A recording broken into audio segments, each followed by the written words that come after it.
Oke, selamat datang di tutorial aplikasi Koperasi 3-in-1 yang akan saya sampaikan dalam materi berikut ini ya. Aplikasi Koperasi 3-in-1 ini terdiri dari 3 aplikasi utama, yaitu aplikasi Koperasi Simpan Pinjam, aplikasi Koperasi Serba Usaha, aplikasi Koperasi Syariah. Dalam tutorial yang pertama ini saya akan menyampaikan bagaimana cara menggunakan aplikasi ini, langkah-langkah awalnya. Mohon disimak pergerakan layar monitor Anda dan juga keterangan-keterangan yang akan saya sampaikan ya. Untuk langkah pertama pastilah ya, buka aplikasinya dulu ya. Buka aplikasinya dulu dengan cara kita cari aplikasi, icon aplikasinya kita buka dan kita pilih. Nah, kalau kita masukkan username-nya, untuk defaultnya adalah admin, passwordnya admin, username-nya admin, dan kita pilih aplikasi KSP ya untuk simpan pinjam. Lalu login. Nah, setelah kita login, baru kita bisa memulai aplikasi ini langkah demi langkah. Tentu saja, langkah yang pertama kita mulai dari setup perusahaan ya, atau setup lembaga koperasinya dulu ya. Di sini kita bisa ke menu utamanya, menu setup, dan pilih profil.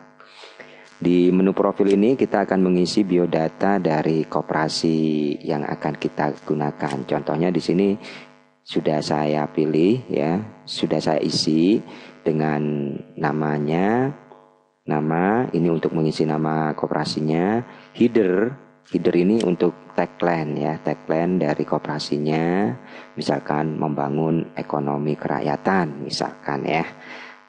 Bisa seperti itu. Membangun ekonomi kerakyatan.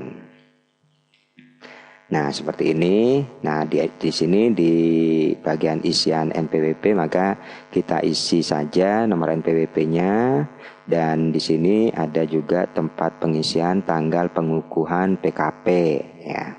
Terus ada alamat ya, alamat. Terus ini ada satu, ada dua. Yang kedua ini bisa diisi dengan nama kota ya. Seperti contoh ini adalah Kabupaten Malang. Oke. Terus nomor telepon ya, kita isi nomor teleponnya, dan kota, kabupaten kita bisa pilih ya. Di sini kita pilih sesuai nama kota yang dimana tempat koperasi ini berdiri. Nah, untuk pejabat ini sebenarnya kita bisa memilih dari daftar anggota yang nantinya akan ada sesi tersendiri untuk memilih daftar anggota, tetapi kita bisa mengisi secara manual di sini ya. Nama ketuanya siapa, nama bendaharanya siapa, nama sekretarisnya siapa, nama manajernya siapa, diisi semuanya ya, diisi manual dulu. Untuk pemilihan berdasarkan anggota nanti bisa dipilih di sini di di icon ini ya, pencarian. Nah, di sini kita bisa memilih dari daftar anggota ini siapa-siapa yang menduduki jabatan sebagai ketua, bendahara, dan sekretaris ya. Oke, nah seperti ini kita pilih. Nah, sudah. Nah, ini di bagian kiri pengisian data. Di bagian kanan kita bisa menambahkan logo ya. Menambahkan logo. Nah, logo yang atas ini nanti akan tampil di setiap laporan, di setiap dokumen yang dicetak oleh aplikasi ini. Ini akan tampil di posisi kiri logo. Nah, kalau misalkan karena ini koperasi, di posisi kiri saya isi dengan logo koperasi, sementara di posisi kanan misalkan lembaganya punya logo khusus tersendiri, kita bisa mengisinya di sini ya, dengan cara mengklik tombol browse. Di sini kita cari filenya, file logonya di mana ya. di lokasi komputer kita, cari terus kita pilih. Tapi di sini saya tidak menggunakan ya.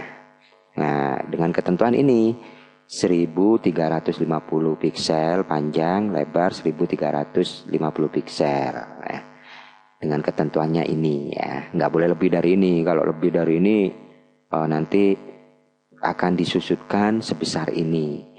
Dan ukurannya harus persegi ya, sama ya, sisi-sisinya sama. Ya, kalau misalkan logonya itu berbentuk segi 4, maka jadikan persegi ya, jadikan sama sisi semuanya. Agar nanti munculnya pas tengah seperti logo koperasi ini. Kalau logonya tidak presisi, tidak pas, panjang lebarnya tidak sama, maka nanti akan disusutkan menyesuaikan ruang yang disediakan oleh aplikasi ini. Nah, ketika semuanya sudah diisi, maka kita bisa menyimpan settingan profil koperasinya. Oke, kita klik simpan dan ada informasi bahwa profil ini sudah tersimpan. Klik saja oke. Kalau sudah, kita tutup. Langkah selanjutnya adalah setelah kita mengisi profil koperasi, langkah selanjutnya kita ke menu bagian accounting untuk men-set akun atau rekening-rekening akuntansi yang digunakan ya. Tapi sebelum kita mengisi akunnya, kita buat kelompoknya dulu ya, di kelompok header ini.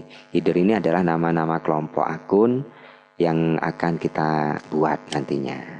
Ya, kita buat dulu ya. Kita bisa mengimpor dengan mengimpor dari file Excel, kita buat dengan minimal 1, 2, 3, 4 kolom ya. Yang mana kolom pertama nanti isinya adalah nomor headernya, kolom kedua adalah nama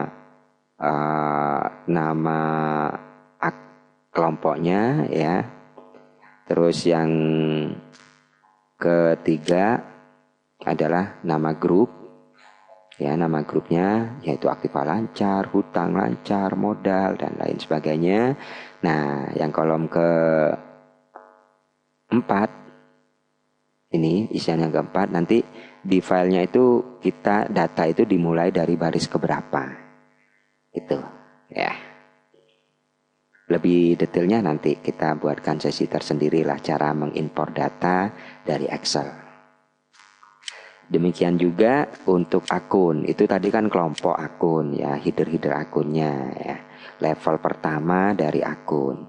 Nah, di sini kita bisa membuat level kedua dari akun ini. Nah, level kedua, level ketiga, level keempat semuanya bisa dibuat di sini di account ya. Ini adalah untuk setting account. Kita masuk akunnya dari posisi aset lancar, terus aset tetap, hutang lancar, hutang jangka panjang, modal, pendapatan dan juga biaya ya. Semuanya bisa diisi di sini. Ya, semuanya sudah saya isikan. Kalaupun Anda mau mengimpor, mau membuat baru, bisa ya. Caranya sama seperti tadi ya. Kita ngimpornya dari file Excel.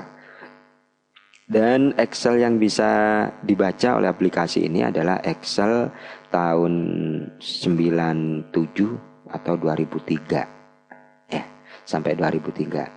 Itu yang bisa dibaca Excel yang lama. Kalau yang baru-baru nggak kebaca. Jadi kalau file para pengguna aplikasi ini adalah Office-nya adalah Office 2010, 2013, 2016, maka harus filenya di save as ya, save as dulu menjadi Office 97 agar bisa terbaca oleh aplikasi ini.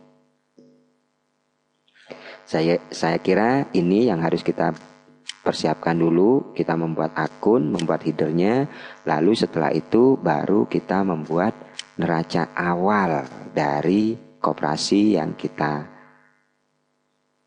akan gunakan ini ya. Neraca awal ya ini akan muncul kalau kita sudah membuat akun ya. Kalau belum membuat akun nggak bisa muncul ini ya rekening-rekeningnya ini. Ini bisa kita menyesuaikan dengan rekening-rekening yang ada di koperasi tempat kita bekerja ya. Di sini nanti kita isikan detail angkanya, dan satu yang pasti harus nantinya adalah yang harus sama persis adalah daftar piutang atau pinjaman anggota itu harus sama persis angkanya di sini. Di sini kan cuma angka global, saldo akhir total. Nah, detailnya per orang itu harus sama. Ya, demikian juga untuk simpanan semuanya harus sama. Kalau nggak sama, nanti akan error atau akan menghasilkan laporan yang tidak sesuai. Setelah kita mengisi, nah kalau kita mengisi neraca saldo ini, setiap kali kita mengisikan angka 1.200 misalkan ya, ini harus di enter. Kalau cuma dipindah mouse, ini nggak bisa. Jadi setiap kali kita habis mengisi, ya harus di enter ya. Kalau tidak di enter nggak bisa, dia nggak bisa nyimpan. Jadi harus enter. Setiap kali mengisi data di aplikasi ini, semuanya harus di enter. Ketika semuanya sudah selesai, nah ini akan menunjukkan posisi keseimbangan neraca. Kalau angkanya sudah sama, berarti angka yang kita masukkan sejak tadi itu sama ya, sudah imbang. Jadi semuanya diawali dari posisi yang seimbang. Misalkan baru berdiri, artinya ini masih nol semua. Berarti diisi nol semua ya kalau memang masih baru berdiri. Tapi kalau sebelumnya sudah beroperasi, maka kita isikan neraca akhir dari laporan yang sudah dibuat secara manual ya. Saya kira seperti itu, dan selesai untuk tahap langkah yang pertama. Sampai ketemu lagi di langkah yang berikutnya.